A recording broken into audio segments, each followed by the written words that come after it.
ലഡാക്കിൻ്റെ സിംഹം, അങ്ങനെ ഒരു സിംഹത്തെക്കുറിച്ച് കേട്ടിട്ടുണ്ടോ?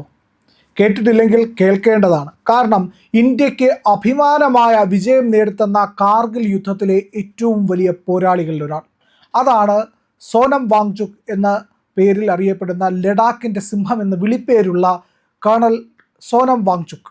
അദ്ദേഹത്തിൻ്റെ ധീരമായ ജീവിതം, ത്യാഗോജ്വലമായ പ്രവർത്തനം, ഭയരഹിതമായ പോരാട്ടം, ഇതെല്ലാമാണ് ഇന്ന് അസ്തമിച്ചിരിക്കുന്നത്. 61-ാം വയസ്സിൽ അദ്ദേഹം രാജ്യത്തോട് വിട പറഞ്ഞിരിക്കുന്നു. തൻ്റെ പ്രിയപ്പെട്ട സൈന്യത്തോട്, തൻ്റെ ദേശവാസികളോട് വിട പറഞ്ഞിരിക്കുന്നു എന്നുള്ളതാണ്. അദ്ദേഹത്തിൻ്റെ ജീവിതത്തെ പറ്റി നമ്മൾ അറിയാതെ പോകരുത്. അതുകൊണ്ടാണ് ഈ വീഡിയോ ചെയ്യുന്നത്.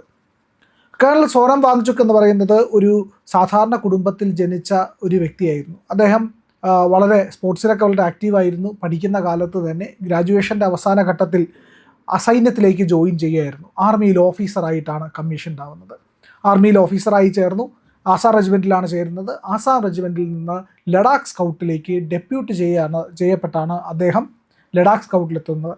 അന്ന് അദ്ദേഹം മേജറായിരുന്നു. മേജറായിരിക്കുന്ന സമയത്താണ് കാർഗിൽ യുദ്ധം നടക്കുന്നത്. നമുക്ക് എല്ലാവർക്കും കാർഗിൽ യുദ്ധത്തിനെ പറ്റി അറിയാം. കാർഗിലിലെ വാർ ഹീറോസ്, നമ്മുടെ ധീരന്മാരായ പോരാളികളുടെ പേരുകൾ എടുത്തു പറയേണ്ടതില്ല. കാരണം എല്ലാവർക്കും അറിയാവുന്നതാണ് ഏതാണ്ട് എല്ലാവരെയും. അതിൽ ഏറ്റവും പ്രധാനപ്പെട്ട ഒരാളായിരുന്നു, ഏറ്റവും കൂടുതൽ സിനിമയിലൊക്കെ വന്നതാണ് വിക്രം ബത്ര എന്ന് പറയുന്ന ഷേർഷാ എന്ന വിളിപ്പേരുള്ള വിക്രം ബത്ര സർ. അതുപോലെയാണ് മനോജ് കുമാർ പാണ്ഡെ, അനൂജ് നയ്യാർ, ഇങ്ങനെയുള്ള ധീരന്മാരായ പോരാളികൾ. നമ്മുടെ മലയാളിയായിട്ടുള്ള ലഫ്റ്റനന്റ് കേണൽ വിശ്വനാഥൻ സാർ. അങ്ങനെ ഒരുപാട് ധീരന്മാർ നമ്മുടെ രാജ്യത്തിന് വേണ്ടി പോരാടി. പലരും വലിയ മാരകമായ പരിക്കേറ്റിട്ടും ഇന്നും ജീവിക്കുന്നവരുണ്ട്. പക്ഷേ അതുപോലെ ധീരമായിട്ടുള്ള പോരാട്ടം കാഴ്ചവെച്ച്, ഇല്ലെങ്കിൽ ശത്രുവിനെ തുരത്തി അതിനുശേഷം ദീർഘകാലം സൈന്യത്തിൽ സേവനമനുഷ്ഠിച്ച ശേഷം വിരമിച്ച് റിട്ടയർമെൻറ്റ് ലൈഫ് നയിച്ച് വരുന്നവരുമുണ്ട്. അങ്ങനെ ആയിരക്കണക്കിന് പട്ടാളക്കാരുണ്ട്. അതിൽ ഏറ്റവും ധീരനായിട്ടുള്ള ആളാണ് സോനം വാങ്ചുക് എന്ന് പറയുന്ന കേണൽ സോനം വാങ്ചുക്. അദ്ദേഹത്തിൻ്റെ ജീവിതത്തിൻ്റെ പ്രത്യേകത, അദ്ദേഹം മഹാവീർ ചക്ര നേടിയ ആളാണ്. മഹാവീർ ചക്ര എന്ന് പറഞ്ഞാൽ എന്താണ്? ഏറ്റവും വലിയ വാർ ടൈമിൽ കൊടുക്കുന്നത്, അതായത് യുദ്ധകാലത്തെ ഏറ്റവും വലിയ ബഹുമതിയാണ് പരംവീർ ചക്ര. ആ പരംവീർ ചക്രയ്ക്ക് തുല്യമായിട്ടുള്ള, ഇല്ലെങ്കിൽ പരംവീർ ചക്ര കഴിഞ്ഞാൽ തൊട്ട് താഴെ നിൽക്കുന്ന ഒരു പുരസ്കാരമാണ്, ഇല്ലെങ്കിൽ അംഗീകാരമാണ് മഹാവീർ ചക്ര എന്ന് പറയുന്നത്. മഹാവീർ ചക്ര നേടിയ ഒരു സൈനികരാണ് സോനം വാങ്ചുക് എന്നുള്ളതാണ്. അപ്പോൾ അദ്ദേഹം മഹാവീർ ചക്ര നേടി. അതുപോലെ തന്നെ അദ്ദേഹത്തിൻ്റെ ലഡാക്ക് സ്കൗട്ടിൻ്റെ യൂണിറ്റ് വലിയ പ്രശംസ ആ സമയത്ത് കരസേനാ മേധാവിയിൽ നിന്നും നേടി. അപ്പോൾ ധീരതയുടെ പ്രതീകമായിട്ടാണ് കേണൽ സോനം വാങ്ചുക്കിനെ കാണുന്നത് എന്നുള്ളതാണ്. അപ്പോൾ കാർഗിൽ യുദ്ധസമയത്ത് അദ്ദേഹം മേജറായിരുന്നു. 1999 മെയ്യിലാണ് ഈ പറയുന്ന കാർഗിൽ യുദ്ധം ആരംഭിക്കുന്നത്. മെയ് 3-ാം തീയതിയാണ് യുദ്ധം തുടങ്ങുന്നത്. കാർഗിൽ യുദ്ധം എന്താണെന്ന് നമുക്കറിയാം. അതായത് നമ്മളുടെ കാർഗിൽ മേഖലയിലുള്ള കശ്മീരിൻ്റെ ഉയർന്ന 10-18,000 അടി ഉയരത്തിലൊക്കെയുള്ള പ്രദേശങ്ങളിൽ ഈ പറയുന്ന വലിയ മഞ്ഞുവീഴ്ച ഉണ്ടാകും. തണുപ്പ് കാലമാകുമ്പോൾ എന്ത് ചെയ്യുമെന്ന് പറഞ്ഞു കഴിഞ്ഞാൽ, നമ്മളുടെ ഒരു പരസ്പര ധാരണയുടെ അടിസ്ഥാനത്തിൽ ഇരു സൈന്യങ്ങളും ഈ കൊടുമുടികളുടെ മുകളിൽ നിന്ന് താഴേക്ക് ഇറങ്ങും. നമ്മളും താഴേക്ക് ഇറങ്ങി, പാകിസ്ഥാനും താഴേക്ക് ഇറങ്ങി, അവരവരുടെ പോസ്റ്റുകളിൽ നിന്ന്. പക്ഷേ പാകിസ്ഥാൻ അവിടെ ഒരു ചതി ചെയ്തു. ചതി എന്ന് പറഞ്ഞു കഴിഞ്ഞാൽ, പാകിസ്ഥാൻ്റെ സൈനികർ താഴേക്ക് ഇറങ്ങിയതിന് ശേഷം അവർ വീണ്ടും തിരിച്ചു കയറി. നമ്മൾ ഈ പറയുന്ന പോസ്റ്റുകൾ വിട്ട് മഞ്ഞുകാലത്തെ നേരിടാനായിട്ട് അവിടെ നിൽക്കാൻ കഴിയില്ല, അതുകൊണ്ട് തിരിച്ചിറങ്ങിയതാണ്.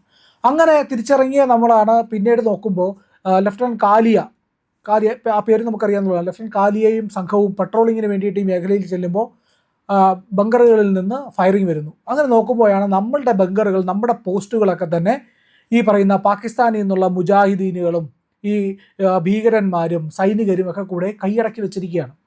ഇപ്പോൾ നമുക്കവിടെ പ്രധാനപ്പെട്ട ഒരു ഹൈവേ ഉണ്ട്, NH1 എന്ന് പറയുന്ന ഹൈവേ.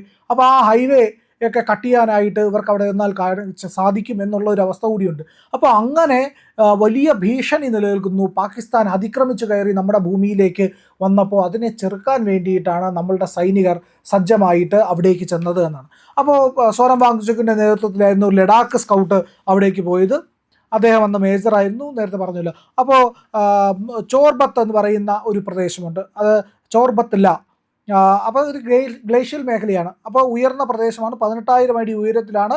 ബറ്റാലിക് സബ് സെക്ടറിലുള്ള ഒരു പ്രദേശമാണ്. നമ്മൾ ടൈഗർ ഹില്ല്, ബറ്റാലിക്, ഇങ്ങനെയൊക്കെയുള്ള പേരുകളൊക്കെ നമ്മൾ കേട്ടിട്ടുണ്ടാവുമല്ലോ. അപ്പോൾ അങ്ങനെയുള്ള പേരുകളിലൊന്നാണ് ഈ പറയുന്ന ബറ്റാലിക് സെക്ടറിലുള്ള ഒരു സ്ഥലമാണ് ചോർബത്ത് എന്ന് പറയുന്ന പ്രദേശം. അവിടെ ഏതാണ്ട് 18,000 അടി ഉയരത്തിലാണ് നമ്മളുടെ പോസ്റ്റുകളുണ്ടായിരുന്നു. ആ പോസ്റ്റുകളിലേക്കാണ് പാകിസ്ഥാനികൾ കയറിയിരിക്കുന്നത്. അവിടേക്ക് ചെന്ന് ആക്രമണം നടത്തി ഇവരെ പിടിക്കുക എന്ന് പറഞ്ഞു കഴിഞ്ഞാൽ ദുഷ്കരമായ കാര്യമാണ്. കാരണം ഉയരത്തിലിരിക്കുന്നവരെ നമ്മൾ ആക്രമിച്ച് ചെന്ന് കഴിഞ്ഞാൽ അവർക്ക് കൂടുതൽ അഡ്വാൻറ്റേജ് ഉണ്ട്. അവർക്ക് മുകളിൽ നിന്ന് താഴേക്ക് ഫയർ ചെയ്താൽ മതി. നമുക്ക് താഴെ നിന്ന് മുകളിലേക്ക് ഫയർ ചെയ്യണം. വലിയ ബുദ്ധിമുട്ടാണത്. അപ്പോൾ അങ്ങനെ വരുമ്പോൾ ഡെത്ത് റേറ്റ്, അതായത് നമ്മളുടെ 10 പേര് കൊല്ലപ്പെടുമ്പോഴേ അവരുടെ ഒരാൾ മരിക്കുകയുള്ളൂ എന്നുള്ളതാണ്. അങ്ങനെ യുദ്ധം ചെയ്ത് ആരും വിജയിച്ചിട്ടില്ല ലോകത്ത്. പക്ഷെ അതും ഇന്ത്യ തിരുത്തി കുറിച്ചു. ഇന്ത്യൻ സൈന്യം അന്ന് അതിനെ തിരുത്തിക്കൊണ്ട് നമ്മൾ അവിടെ വിജയം നേടുകയാണ്. പക്ഷെ നമുക്ക് ഒരുപാട് സൈനികരെ അന്ന് നഷ്ടമായി എന്നുള്ളതാണ്. ഇന്നത്തെ പോലത്തെ ഒരു ആക്രമണ രീതിയോ യുദ്ധതന്ത്രമോ ഒന്നും അല്ല അന്നുണ്ടായിരുന്നു. അന്ന് കരസേനകൾ തമ്മിലുള്ള പോരാട്ടമാണ്. എങ്കിലും അന്ന് നമ്മുടെ എയർഫോഴ്സ് അറ്റാക്ക് ചെയ്തു. എയർഫോഴ്സിൻ്റെ കൃത്യമായിട്ടുള്ള ആക്രമണത്തിലാണ് ഈ പറയുന്ന പാകിസ്ഥാനികളൊക്കെ തന്നെ ഓടിക്കാൻ കഴിഞ്ഞത്. അതിനോടൊപ്പം തന്നെ സൈന്യവും കരസേനയും കൃത്യമായിട്ട് അവരെ തുരത്തി എന്നുള്ളതാണ്. അന്ന് ഈ പറയുന്ന ഈ ചോർബത്തില എന്ന് പറയുന്ന മേഖലയിലേക്ക് സോനം വാങ്ചുക്കും അദ്ദേഹത്തിൻ്റെ സംഘവും നീങ്ങുമ്പോൾ അവർക്ക് ആർട്ടിലറി സപ്പോർട്ട് ഇല്ലായിരുന്നു. അതായത് പീരങ്കിപ്പടയുടെ സപ്പോർട്ടില്ലാതെ, പിന്തുണയില്ലാതെയാണ് ഇവർ അവിടേക്ക് ചെല്ലുന്നത്. സാധാരണഗതിയിൽ ഒരു പോസ്റ്റിലേക്ക് സമീപിക്കുമ്പോൾ കവർ ഫയർ ചെയ്യാനായിട്ട്, ഇല്ലെങ്കിൽ ശത്രുക്കളുടെ ലക്ഷ്യത്തെ അവർക്ക് ഈ പറയുന്ന സൈനികരെ കാണാതിരിക്കാൻ, അല്ലെങ്കിൽ അവർക്ക് ഒളിച്ചിരിക്കുന്ന കുഴിയിൽ നിന്ന് പുറത്തേക്ക് വരാതിരിക്കാൻ വേണ്ടിയിട്ടുള്ള ഫയറിങ്, അങ്ങോട്ട് ഫയർ ചെയ്തുകൊണ്ടാണ് കവർ ഫയർ എന്ന് പറയുക. അത് ഫയർ കൊടുത്തുകൊണ്ടാണ് സൈനികരെ അങ്ങോട്ട് ചെല്ലുന്നത്. അത് ചെയ്യാനുള്ള സാഹചര്യമില്ലായിരുന്നു. അങ്ങനെ ആർട്ടിലറി ഫയറിൻ്റെ ഒരു സംരക്ഷണം ഇല്ലാതെ, കവർ ഫയർ ഇല്ലാതെയാണ് ഇവർ അവിടേക്ക് ചെല്ലുന്നത്. എന്നിട്ട് ഈ പോസ്റ്റിലേക്ക് ചെന്നു. 18,000 അടി ഉയരത്തിലുള്ള അതിഭീകരമായ കാലാവസ്ഥ, മരവിച്ചു പോകുന്ന തണുപ്പ്, വലിയ തണുപ്പാണ് അവിടെ. 20-30 -20-30 ഡിഗ്രിയിലേക്കൊക്കെ പോകുന്ന തണുപ്പുള്ള പ്രദേശങ്ങളാണ് ഇതൊക്കെ എന്നുള്ളത് ഓർക്കണം. അത്രയേറെ തണുപ്പുള്ള ആ പ്രദേശത്തേക്ക് ഇദ്ദേഹവും സംഘവും ലഡാക്ക് സ്കൗട്ട് കയറി ചെല്ലുന്നു. വലിയ ആക്രമണം നടക്കുന്നു. വലിയ ആക്രമണം എന്ന് പറഞ്ഞു കഴിഞ്ഞാൽ അവരുടെ നേരെ ആക്രമണം നടത്തുന്നു. അവർ തിരിച്ചു ഫയർ ചെയ്യുന്നു. അങ്ങോട്ടും ഇങ്ങോട്ടും വലിയ രീതിയിലുള്ള മാരകമായ അറ്റാക്ക് ഉണ്ടാകുന്നു. ആ സമയത്ത് അദ്ദേഹത്തിന്, സോനം വാങ്ചുക്കിന് കിട്ടിയ നിർദ്ദേശം എന്ന് പറയുന്നത് അവിടുത്തെ 2 പോസ്റ്റുകൾ പിടിക്കുക എന്നുള്ളതാണ്. 2 പ്രധാനപ്പെട്ട പോസ്റ്റുകളുണ്ട്. ആ പോസ്റ്റുകൾ 2 നിരീക്ഷണ പോസ്റ്റുകളാണ്. നേരത്തെ പറഞ്ഞല്ലോ NH-1A എന്ന് പറയുന്നത്. ആ NH-1A കട്ട് ചെയ്യാൻ കഴിയുന്ന, ഇല്ലെങ്കിൽ ആ മേഖലയെ അടർത്തി മാറ്റാൻ കഴിയുന്ന രീതിയിൽ ആക്രമണത്തിന് സാധിക്കുന്ന പോസ്റ്റാണ് അവിടെയുള്ള. ആ പോസ്റ്റുകൾ പിടിച്ചെടുക്കുക എന്നുള്ള ഉത്തരവാദിത്തമാണ് അദ്ദേഹത്തിന് കിട്ടിയതെന്നാണ്. അപ്പോൾ മെയ് 4-ന് ആരംഭിച്ച യുദ്ധത്തിൽ മെയ് 30-ാം തീയതിയാണ് ലഡാക്ക് സ്കൗട്ട് ഈ മേഖലയിലേക്ക് കടന്നു ചെല്ലുന്നത്. അവിടെ വലിയ രീതിയിൽ ആക്രമണം നടത്തി. അതികഠിനമായ കാലാവസ്ഥയിൽ അദ്ദേഹം പൊരുതി. നിരീക്ഷണ പോസ്റ്റിൽ ആദ്യത്തേതിൽ അതിനടുത്തേക്ക് ഇവരെത്തി. അതിനടുത്തേക്ക് എത്തിക്കൊണ്ട് അവിടെ ഉണ്ടായിരുന്ന ശത്രുക്കളെ മെയ് 30-ാം തീയതി കീഴടക്കി. 2 പേരെ സോനം വാങ്ചുക്ക് വെടിവെച്ച് കൊന്നതിന് ശേഷം ആ പോസ്റ്റ് പിടിച്ചെടുത്തു. ആ പോസ്റ്റ് പിടിച്ചെടുത്ത് അധിക ദിവസം എടുക്കാതെ തന്നെ 2ാമത്തെ പോസ്റ്റും ലക്ഷ്യമാക്കി ഇവർ നീങ്ങി. 2ാമത്തെ പോസ്റ്റും ആക്രമിച്ചു. 2ാമത്തെ പോസ്റ്റിൽ നേർക്കടന്ന ആക്രമണം 1ാമത്തേതിനെക്കാട്ടിലും വളരെ വലുതായിരുന്നു. വലിയ ആക്രമണമായിരുന്നു.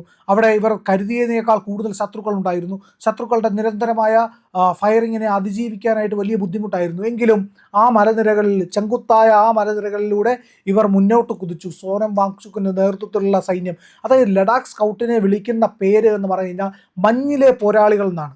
എത്ര അതികഠിനമായ മഞ്ഞിലും ഇവർക്ക് ജീവിക്കാൻ കഴിയും, പ്രതിരോധിക്കാൻ കഴിയും, അതിജീവിക്കാൻ കഴിയും, ആക്രമിക്കാൻ കഴിയും.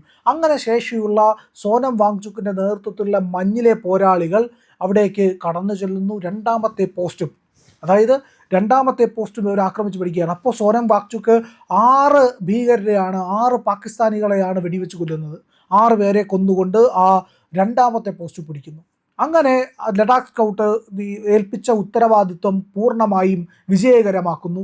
ആ വിജയകരമാക്കിയപ്പോൾ ആദ്യത്തെ പോസ്റ്റ് പിടിച്ചില്ല. ആ പോസ്റ്റിനെ സോനം 1 എന്നും 2ാമത് പിടിച്ച പോസ്റ്റിനെ സോനം 2 എന്നുമാണ് ഇന്ത്യൻ സൈന്യം പേരിട്ടത്.